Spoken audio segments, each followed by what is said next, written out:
Hi fantasy managers, welcome to FPL Team Talk. In this video I'm going to go through my wildcard side for game week 6. There's a few changes that I made from my original one a week ago, been some new information, European games, press conferences, so I want to react to that. There are a few tweaks. Stick around to the end because also I have some alternatives of players that we can fit into the side. So as always, if you enjoy these sort of videos, give it a like, don't forget to subscribe, and in the meantime, let's take a look.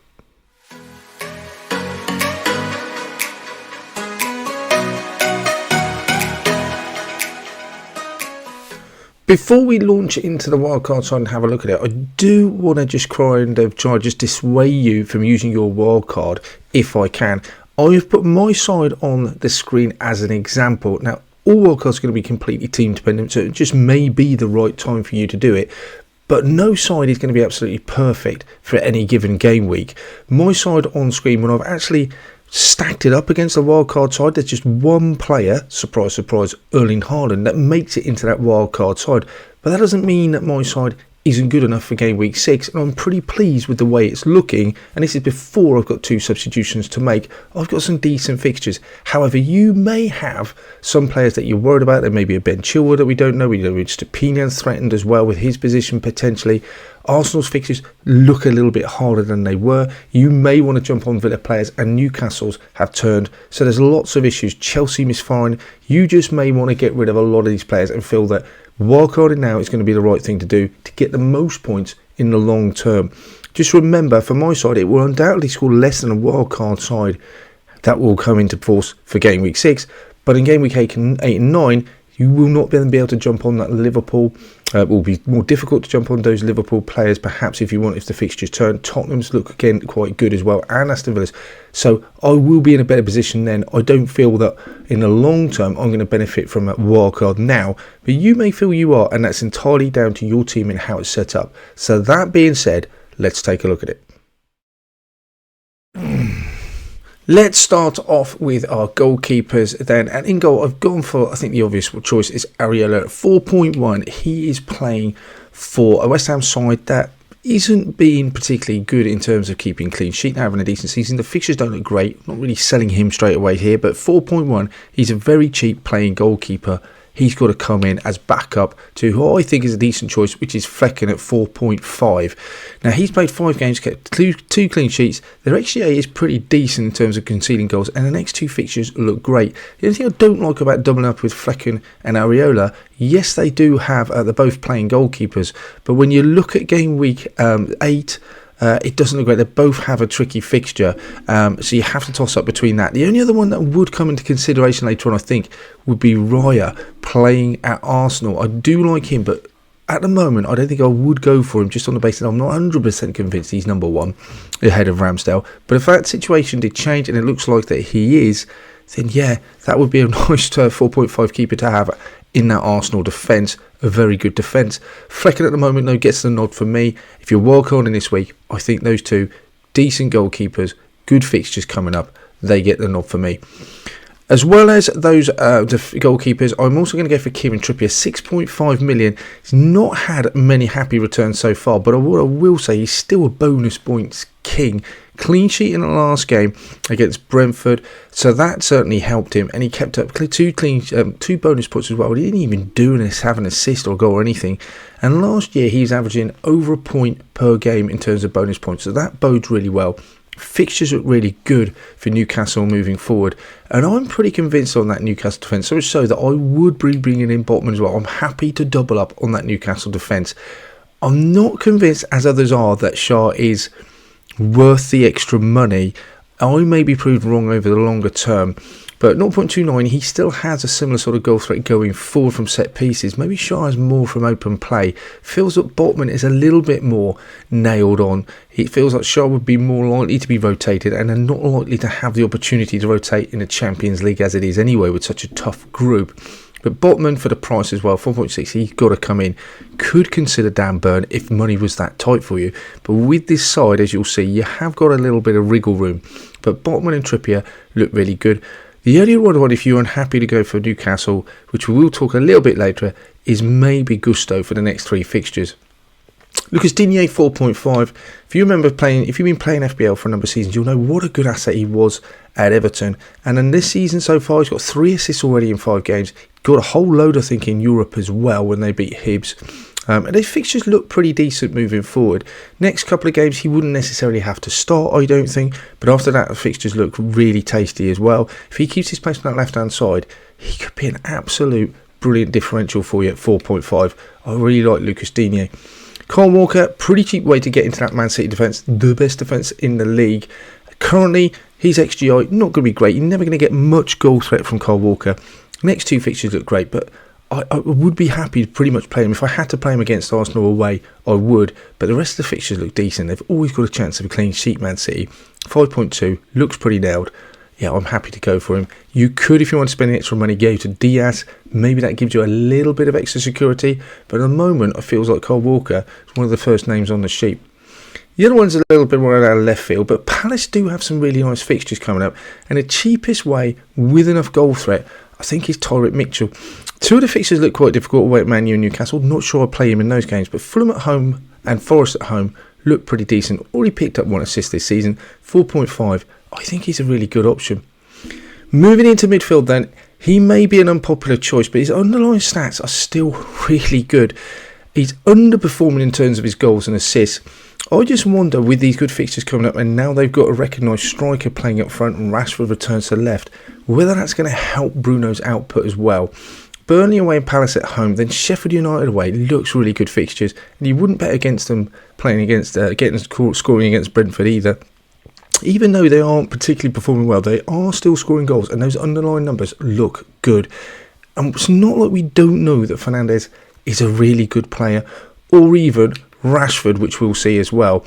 They're both quality and proven Premiership players, so there's every reason to expect that their underlying data should be matched over the long term with their output.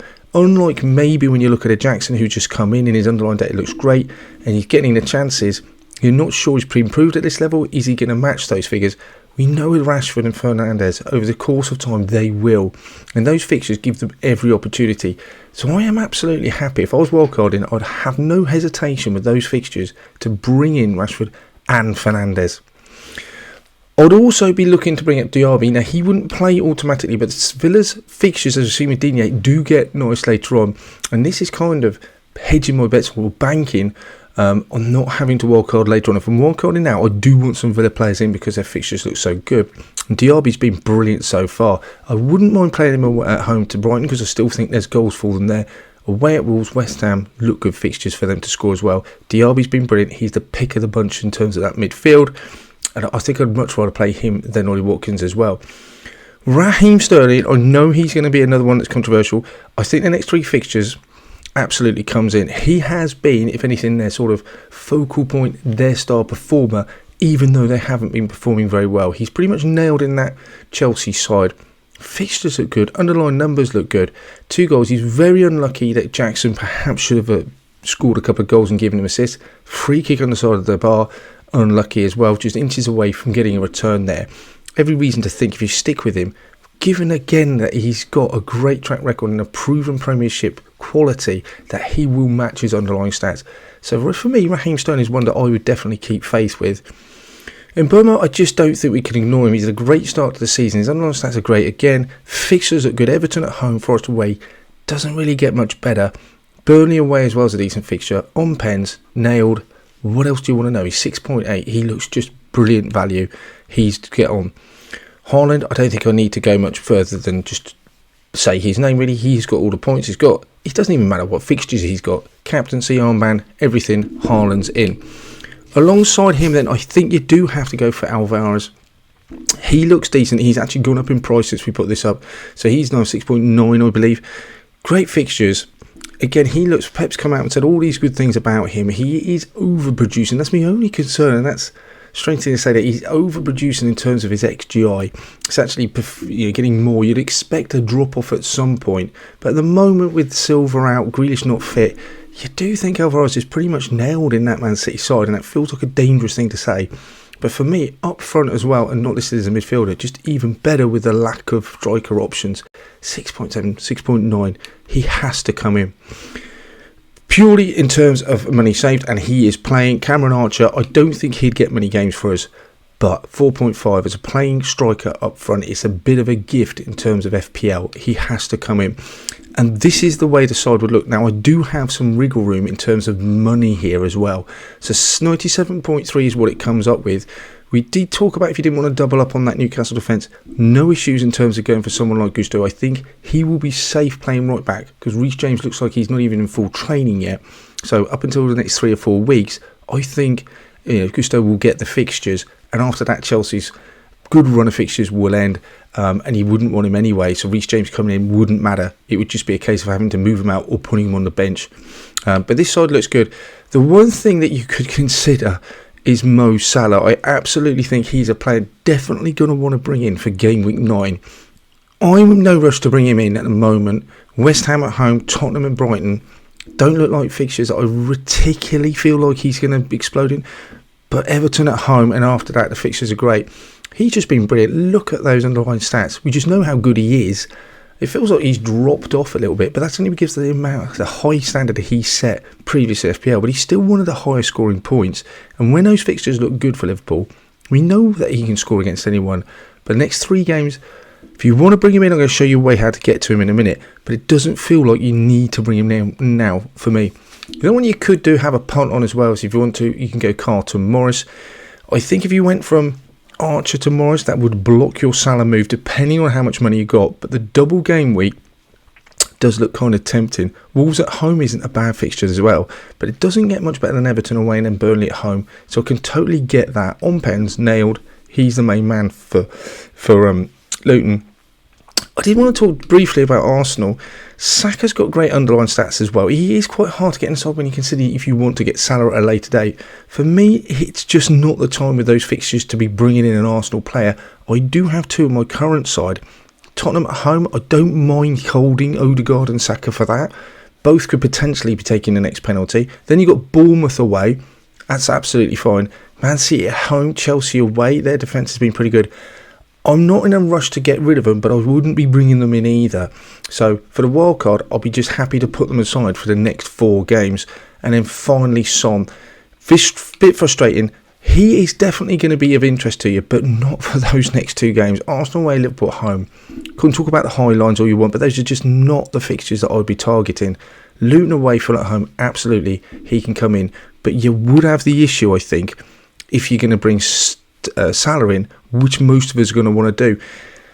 If you were to bring him straight from the get-go, Sterling, one way to do it is to get Sterling out, Fernandes out, and then you bring in Anthony Gordon and Salah.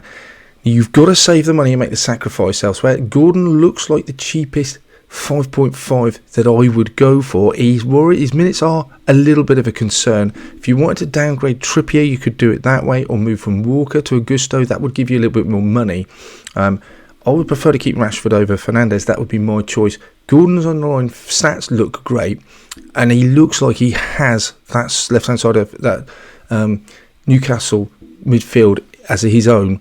But with Champions League, you're just not sure longer term. The other one you could go for maybe with someone like James Ward-Prowse, but again, it's about how much money you got. But this is the way you could get Salah in from the start. Even if you weren't to get Salah in for the start, I think you have to plan to somehow get him in game week 9. And Rashford potentially, even though his fixtures are good, if you wanted to move up to Son in game week not 8 or 9 as well, you could do that. But this is how the side would look with Salah and the side as it was without him. That's it for this one then, guys. Let me know in the comments below if you have pulled the trigger on your wild card for game week 6, and if so, who are the players that you are bringing in? Are there any players that have completely overlooked that you think are essential for your wildcard side? Good luck if you have pressed the trigger. We'll come back at you next week with team selection, watch lists, all that good stuff. In the meantime, good luck, and I'll see you.